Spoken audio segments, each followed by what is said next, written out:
Bonjour les amis, bienvenue sur votre chaîne de News Gaming. J'espère que vous allez bien, j'espère que vous avez passé un bon week-end.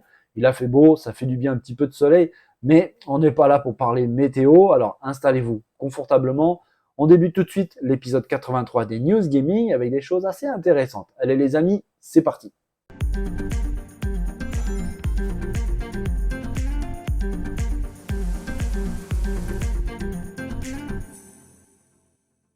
Les amis, je pense que vous serez d'accord avec moi, cette année 2023 s'annonce comme une des plus belles véritablement au niveau gaming, que ce soit en termes de qualité de jeu. On a eu des très très beaux titres, Hogwarts Legacy, Final Fantasy XVI, Zelda Tears of the Kingdom, mais aussi au niveau quantité, c'est complètement dingue. On a abordé d'ailleurs plusieurs fois le sujet en se disant comment on va faire pour jouer à tous ces titres, parce que quand on voit tout ce qui sort septembre, octobre, novembre, et même encore après jusqu'à la fin de l'année, vraiment, c'est complètement fou. De mémoire de joueur, j'ai rarement vu ça, vraiment. Et en plus de ça, comme j'ai dit, c'est aussi des titres de très très bonne qualité. Alors véritablement, on voit que ça va quand même un peu mieux pour les développeurs. Franchement, c'est une bonne nouvelle parce qu'on va se mettre un petit peu à leur place.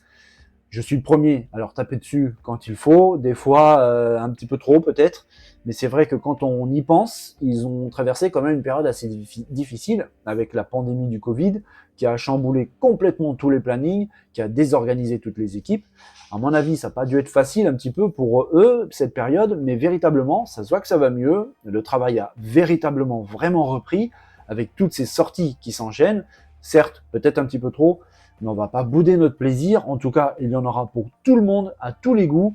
Ça, c'est une très très bonne chose et sur toutes les plateformes, véritablement.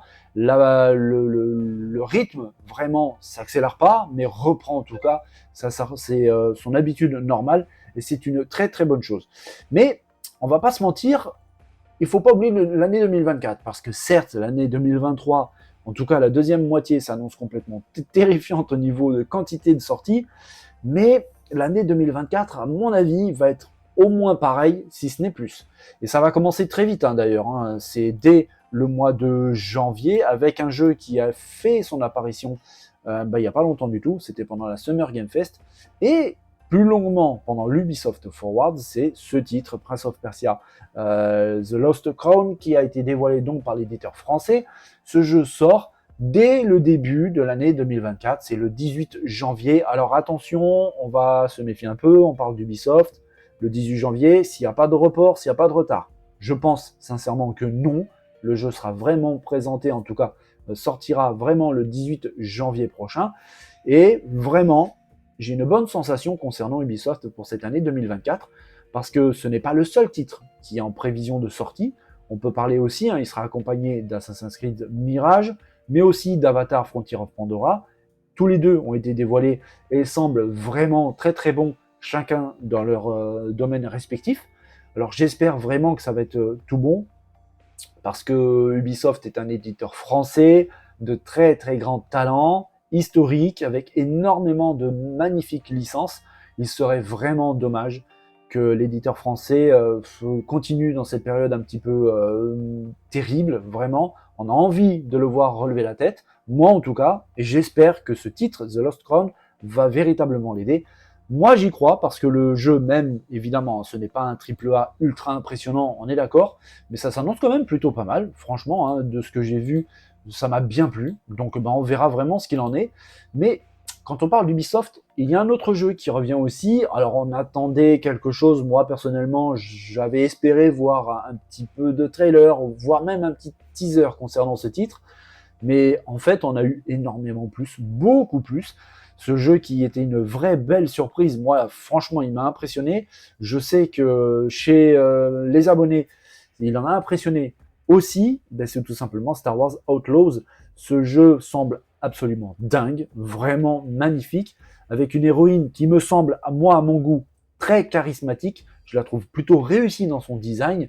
Le jeu semble absolument fou, vraiment très très beau, c'est très impressionnant, avec un gameplay qui s'annonce très péchu, avec de l'action, avec en plus de ça des actions au niveau du scénario, des réponses qu'on pourra donner suivant les situations, dans les dialogues, qui auront un impact très différent suivant la réponse que vous allez donner, et qui donc vont impacter énormément la suite du scénario, et donc la suite de l'aventure.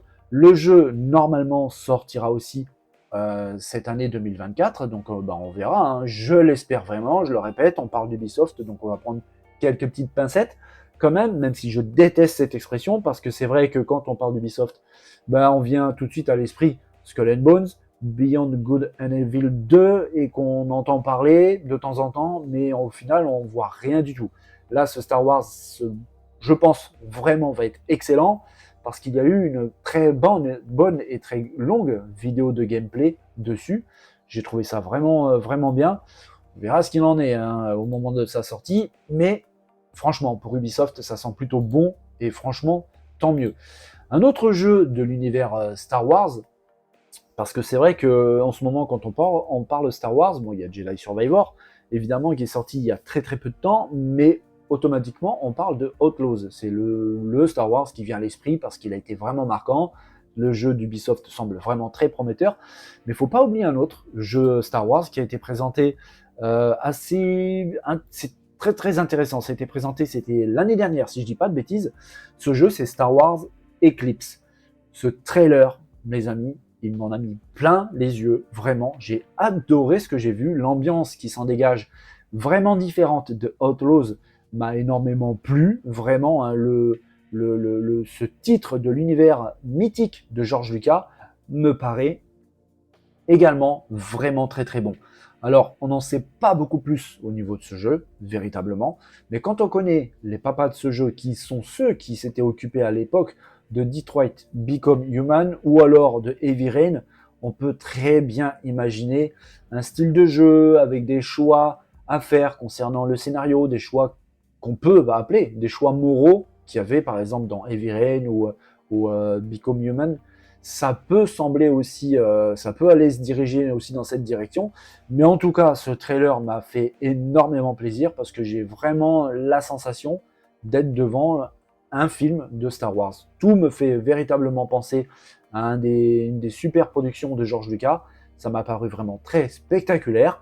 Après, ce n'est qu'un trailer, évidemment, mais en tout cas, ça sonne vraiment, vraiment bon. J'ai véritablement envie d'y croire. On verra ce qu'il en est, mais c'est vrai que de toute façon, hein, Quantic Dream, pardon, nous ont pas trop habitués à des jeux mal finis. Bon, on verra véritablement ce qu'il en est, mais en tout cas, ça s'annonce très très bon. Décidément, l'année 2024 sous Star Wars, ça paraît pas mal. On va changer de style de jeu. On va faire un petit tour chez les Soul-like avec un titre, moi, qui m'a énormément plu. Alors, je suis pas sûr qu'il sortira en 2024, pour vous dire la vérité. Mais en tout cas, ce Chrono Odyssey, franchement, il me parle énormément. J'ai l'impression que ça va être un vrai bon jeu. Je l'espère en tout cas. Mais c'est vrai que le studio sud-coréen NPixel apparemment travaille vite et bien. Bien en tout cas, je l'espère. Mais en tout cas, ce Chrono Odyssey me semble vraiment spectaculaire dans sa réalisation. Ça semble vraiment très intéressant avec, on le voit ici, hein, j'allais parler des panoramas et des architectures qui me paraissent absolument dingues. On voit ici la forêt qui semble vraiment, vraiment incroyablement belle. Le jeu a l'air très très bon dans sa réalisation, avec une technique solide, des animations solides, des textures et des costumes vraiment, vraiment magnifiques. On verra ce qu'il en est pour la suite, mais c'est vrai que ce Chrono Odyssey, les amis, on en a parlé déjà un petit peu sur la chaîne, me paraît vraiment très très bon, en espérant qu'il sort en 2024, mais en tout cas en espérant qu'il sort en bon état. Ça, c'est véritablement une vraie pensée pour les développeurs. Prenez votre temps, sortez-nous vraiment des très beaux jeux, parce que vraiment, avec nos machines nouvelle génération, pour l'instant, on est un petit peu sur notre fin. Un autre jeu qui arrive, là on parle d'une exclue, si je dis pas de bêtises, c'est une exclue PS5, avec ce jeu qui m'a fait beaucoup de sensations aussi hein, quand il a été présenté. Cette exclue PS5, c'est Rise of the Ronin.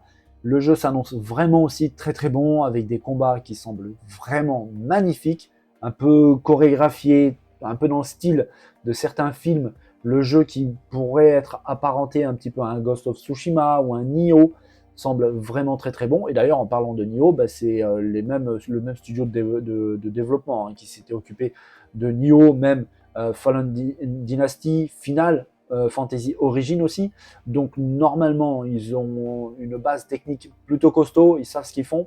Et c'est pour ça que j'attends vraiment ce titre qui, en tout cas, on le voit sur ces images, techniquement, ça s'annonce plutôt pas mal. J'ai vraiment envie d'en voir plus. C'est une exclue PS5.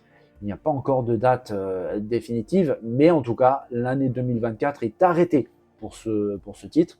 Donc on en attend vraiment plus pour encore un jeu qui promet beaucoup pour cette année 2024. Hein. Je vous avais dit que l'année 2024 risque d'être aussi chargée que 2023, si ce n'est plus. Et pour un autre jeu encore, là, ce n'est pas une exclue PS5 ou Xbox, mais ce titre aussi me paraît vraiment très très bon. Black Myth Yukon, c'est un jeu qui vient d'un studio de développement chinois qui s'appelle Game Science. Le titre, normalement, sort aussi pour cette année 2024, si tout va bien. Et le jeu reprend à peu près l'histoire du roi singe, c'est une légende chinoise qui a été traitée sous plein d'autres formes différentes. Là, il revient sur ce jeu qui promet aussi énormément, avec encore une fois une magnifique réalisation. Ça semble vraiment excellent, que ce soit dans le fond ou la forme. En tout cas, l'histoire, cette mythologie du roi singe est véritablement super intéressante. Ceux qui connaissent savent de quoi je veux parler. Et traiter sous cette forme dans ce jeu qui, en tout cas techniquement, de ce qu'on voit sur ces images, ça promet vraiment, vraiment beaucoup. On verra, je le dis toujours, véritablement, on verra manette en main, parce qu'un beau jeu ne fait pas forcément un bon jeu. Parfois, ça arrive, on a des mauvaises surprises. Mais en tout cas, les images, ouais, ça donne vraiment, vraiment envie. Ça semble très nerveux, beaucoup d'action. Les textures me semblent vraiment propres, vraiment belles. Les ennemis, on le voit sur ces images, semblent gigantesques. Ça promet beaucoup, les amis, mais voilà, encore un titre donc pour cette année 2024, la future année 2024, qui s'annonce véritablement chargée, que ce soit en quantité, mais aussi en niveau qualité. Hein. J'ai vraiment l'impression. Là, c'était une exclue PS5, enfin non, juste avant, c'était une exclue PS5. On va basculer un petit peu dans le monde d'Xbox avec un jeu qui véritablement fait beaucoup parler. C'est tout simplement Hellblade 2. Le jeu de Ninja Theory, dont malheureusement, on n'en sait pas beaucoup au niveau du gameplay, parce que oui, les images qui ont été présentées, par exemple, au dernier Xbox Showcase, étaient franchement impressionnantes. C'était très joli, ça semble être une dinguerie au niveau de la technique, mais malheureusement, je dis bien malheureusement, et moi ça me chafouine un petit peu, je ne vous le cache pas, il manque véritablement d'images de gameplay, de vrai gameplay, manette en main, de voir ce que ça donne quand on est en train d'y jouer. C'est vraiment ce qui manque un petit peu pour, allez, on va le dire, rassurer les fans, rassurer les fans de ce jeu. Maintenant, on va pas se mentir, le premier Hellblade, en tout cas le précédent, était vraiment excellent. Il était vraiment bon. C'était une dinguerie au niveau technique, même au niveau du gameplay. Donc franchement, les amis, j'ai pas trop de doute que celui-ci soit réussi, mais n'empêche que j'aurais aimé avoir quelque chose un peu plus concret au niveau du gameplay pour me faire véritablement une idée de comment le jeu tourne, même si quand on voit ces images, franchement, ça semble très très impressionnant, hein, vraiment.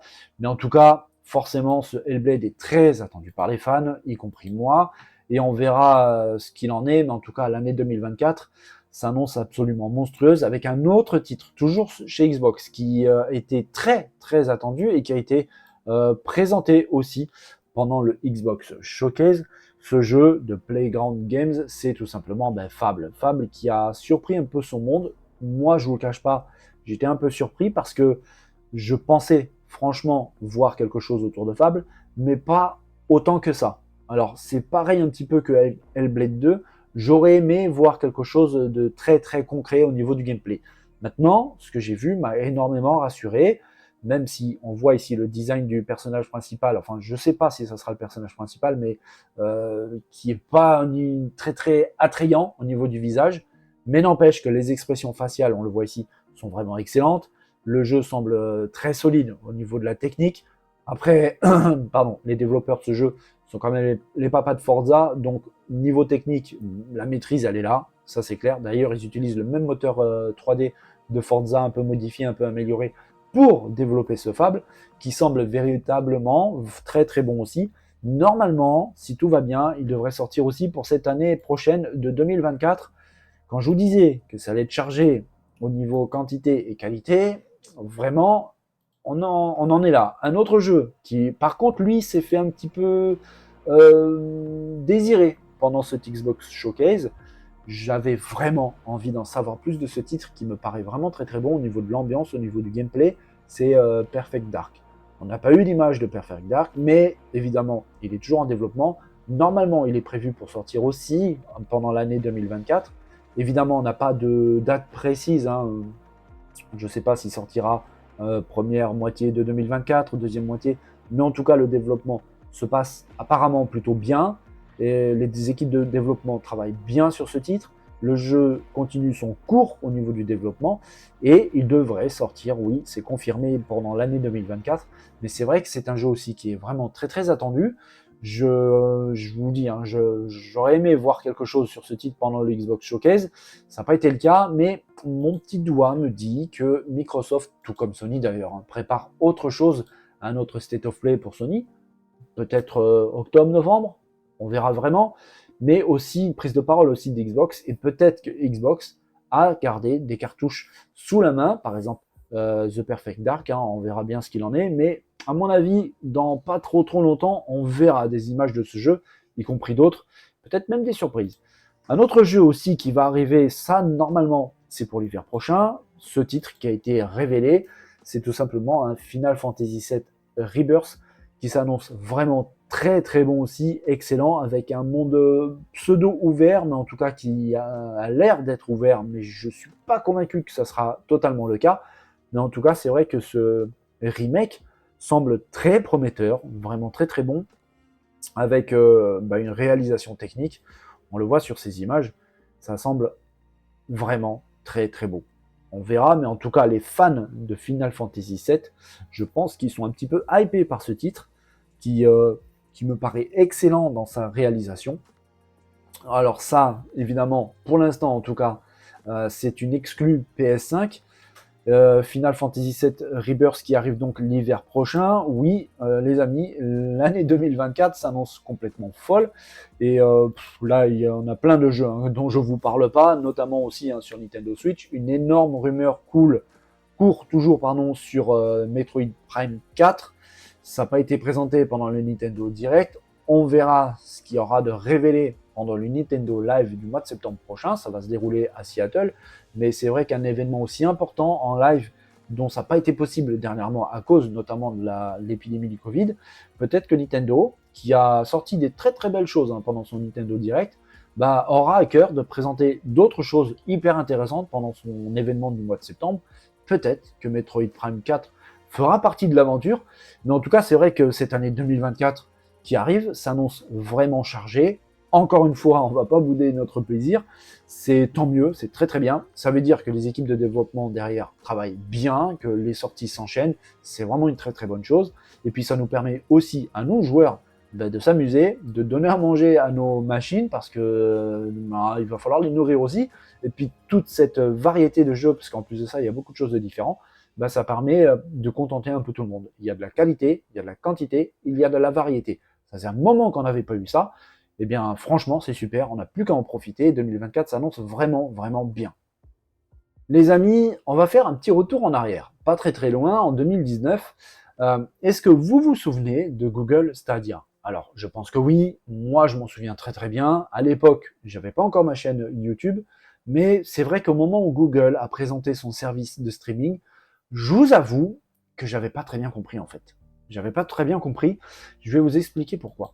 Alors, Google Stadia a été présenté, il est sorti en grande pompe en 2019. Le service de jeu en gaming de Google a véritablement, on va pas se mentir, eu un énorme flop. C'était un véritable énorme échec pour Google. C'était dommage parce que l'idée était bonne, les promesses étaient belles. En tout cas, au niveau de la technique, c'était vraiment solide. Les retours que j'ai eus me disaient que c'était vraiment bon, sous réserve bien sûr d'avoir une très bonne connexion Internet fibrée. Eh bien, c'était agréable, c'était rapide.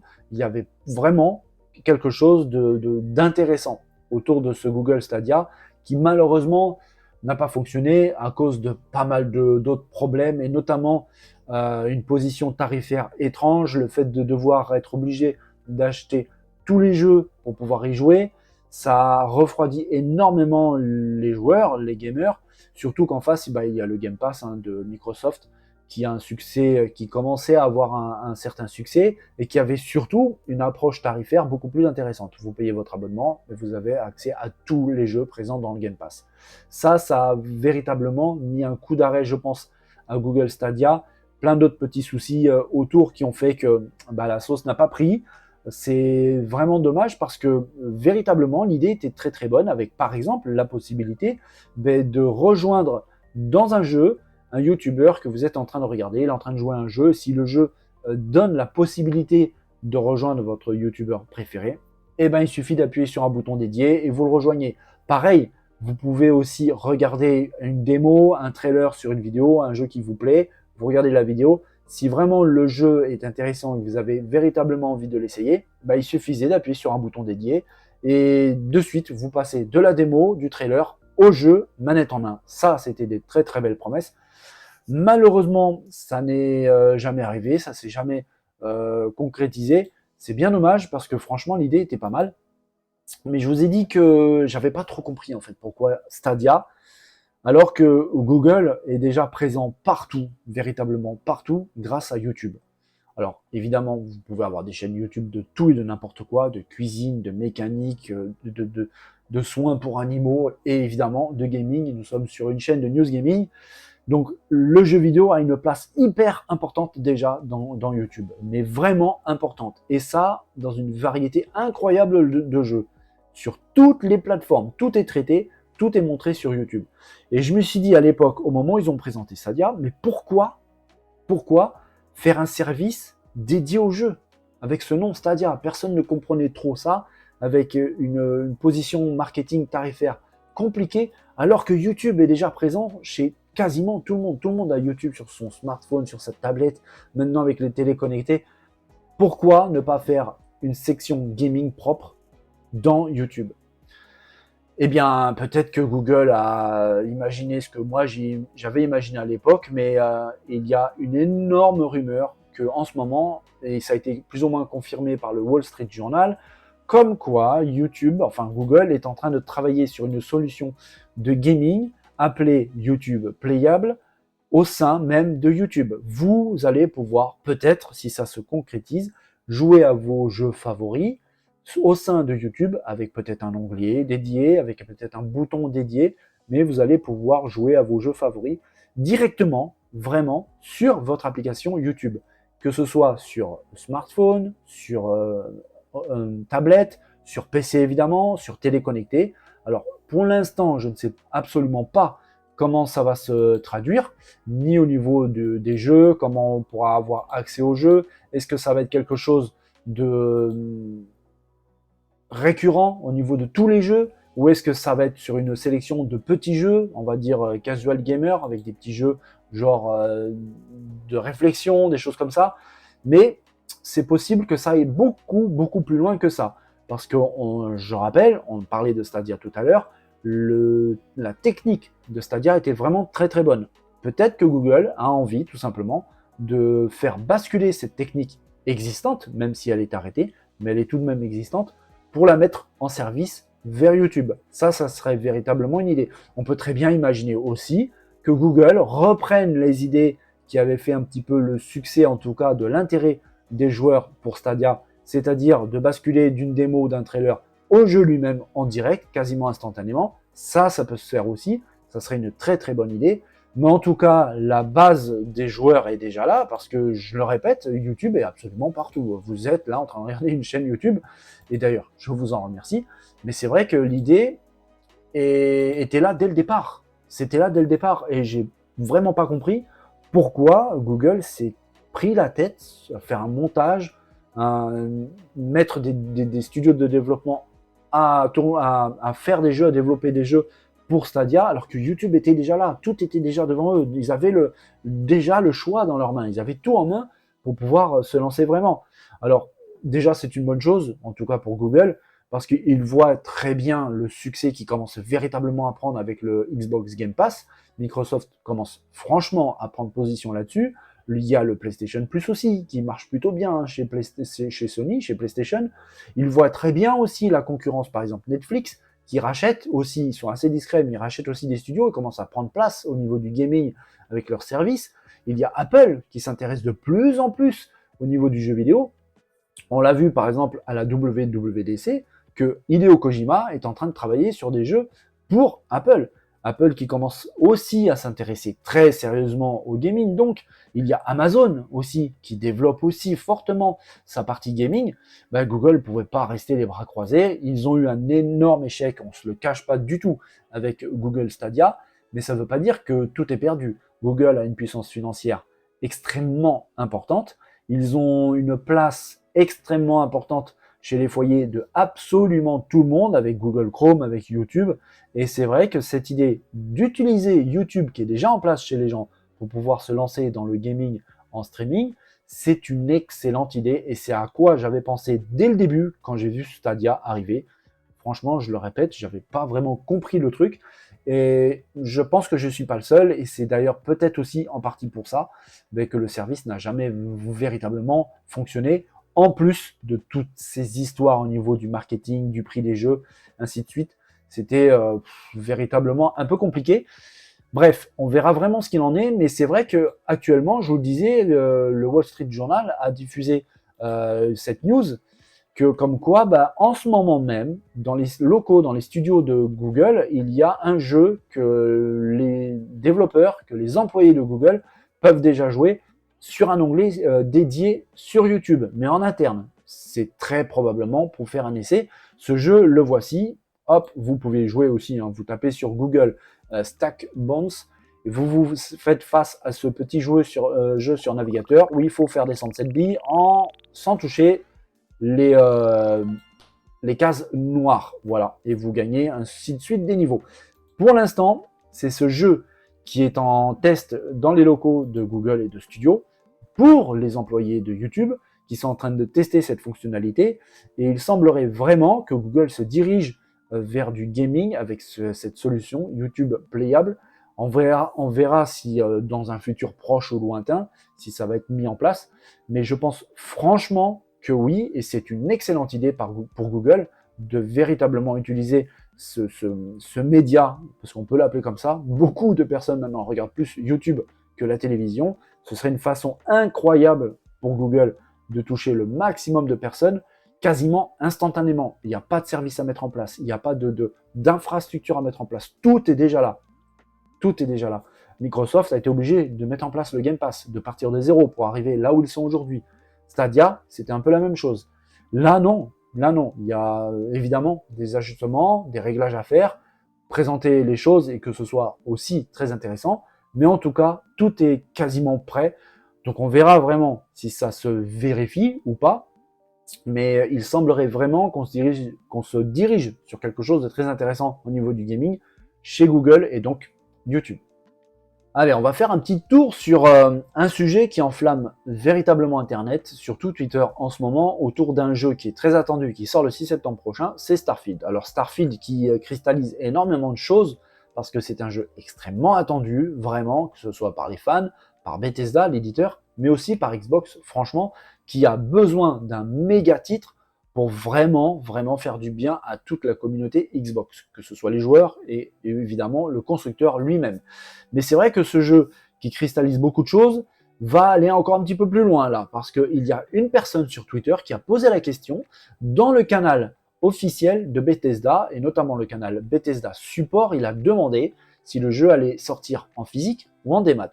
Alors la réponse qui lui a été donnée, a enflammé vraiment Twitter, parce qu'en fait, la personne, le community manager qui s'occupe du Bethesda Support, a déclaré « Hello, all physical edition include a code for the chosen platform. There are no physical discs. » En gros, toutes les éditions physiques du jeu, comprenez en boîte, incluront un code. Il n'y aura pas de disque physique pour le jeu. Donc, forcément, quand on prend ce tweet là, à brut, à chaud, on comprend clairement que Starfield ne sortira que en dématérialisé. Et ça, c'est une énorme déception. Ça a enflammé Internet, c'est parti en vrille dans tous les sens, parce que ça serait encore, entre guillemets, un petit problème de plus pour Starfield.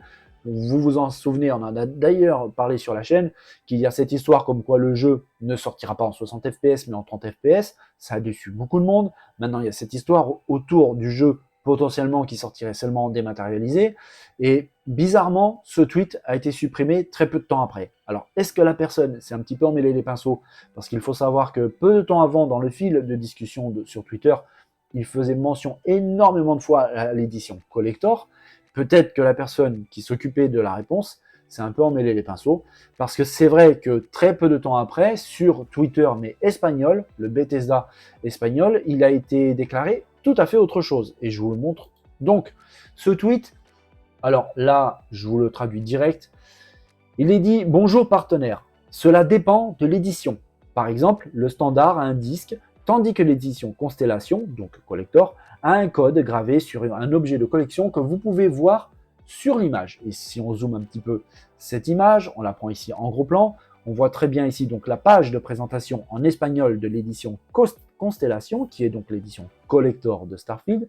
On y voit donc la grande mallette où à l'intérieur il y aura la montre qui est juste au centre de l'image. Il y a le patch Constellation de Starfield. Il y a le Steelbook et juste en bas du Steelbook, un peu sur sa gauche, on y voit un objet qui fait partie donc de toute la collection de ce coffret Constellation de Starfield. Sur ce petit objet, il y aura gravé le code du jeu à télécharger. Et ça, normalement, c'est exclusivement pour la version collector, la version Constellation de Starfield. Il a été confirmé par Bethesda Espagne que le jeu sera bien présent en physique pour l'édition standard du jeu. Et c'est d'ailleurs ce qui avait été présenté au moment de toutes les présentations des différentes éditions du jeu, que oui, le jeu sera bien présent en dématérialisé, mais seulement pour l'édition collector. Alors, c'est bizarre, parce que c'est la version la plus chère. Alors oui, il y a une montre connectée et tout ça, mais pourquoi mettre un jeu physique dans les versions les moins chères et pas dans la version la plus chère? Vous connaissez en plus ma position là-dessus. Si quelqu'un veut jouer en démat, bah, il le télécharge sur le Game Pass et puis voilà, c'est réglé. Maintenant, acheter une version collector qui coûte dans les 300 € pour avoir un jeu dématérialisé, j'ai énormément de mal avec ça. Mais bon, soit. Tout ça pour un peu calmer, apaiser les gens. Oui, le jeu sortira en dématérialisé, mais apparemment vraiment que pour la version collector. Pour toutes les autres éditions, si vous l'achetez en physique, donc avec la boîte, à l'intérieur, vous aurez évidemment le disque du jeu Starfield. Maintenant, je pense franchement que ça serait bien de la part de Bethesda, peut-être même Xbox, mais en tout cas de la part de Bethesda, de véritablement mettre les choses à plat, de déclarer quelque chose vraiment de très clair et net pour tout le monde, parce que d'un côté, vous avez Bethesda Général qui déclare en anglais qu'il n'y aura pas de disque physique pour le jeu. Quelques jours après, il y a un autre tweet de Bethesda Espagne qui dit que oui, il y aura des versions physiques, sauf pour la version collector. Ça met un peu de bazar, ça brouille un petit peu les pistes et l'esprit des gens. Il n'en faut pas beaucoup, franchement, pour Twitter, sur Twitter, pour enflammer un petit peu tout ça. Donc, franchement, de mon avis, il serait bien, il serait bon de la part de Bethesda de clarifier tout ça une bonne fois pour toutes. Je pense qu'on a eu la réponse ensemble. Hein. Oui, il y a une version physique du jeu pour l'édition standard. Si vous achetez la boîte, vous aurez le disque à l'intérieur. Mais si vous commandez la version Constellation, qui est donc la version collector, là, malheureusement, vous aurez un code à télécharger pour récupérer le jeu. Ça, c'est un vrai gros problème. Ça n'engage que moi. Peut-être pas seulement moi, mais en tout cas, là, c'est ma prise de position. Mais voilà, je voulais revenir dessus parce que c'est vrai que j'ai vu beaucoup de choses sur Internet, sur Twitter. Ça m'a semblé être un petit peu le bazar, vraiment, et il fallait vraiment clarifier les choses pour Starfield. Voilà les amis, on arrive très vite à la fin de cet épisode 83 des News Gaming. J'espère sincèrement que cette vidéo vous a plu. Si c'est le cas, n'hésitez pas à mettre vos plus beaux pouces, à partager en masse la vidéo. Je vous remercie infiniment. Et puis les commentaires, vous savez, on échange très souvent dans la zone de commentaires sur notre passion commune, le jeu vidéo. Et franchement, à chaque fois, c'est vraiment génial. D'ailleurs, merci vraiment à tous d'être présents. Si vous voulez rejoindre l'aventure, n'hésitez pas à cliquer sur le bouton abonner. Vous êtes au bon endroit pour avoir des news fraîches et de qualité, et tout ça dans une super ambiance. Les amis, je vous souhaite à tous une belle et bonne journée. Prenez soin de vous. N'oubliez pas de vous amuser, c'est super important. Je vous dis à très bientôt, dès demain, pour un nouvel épisode des News Gaming. Les amis, bye bye.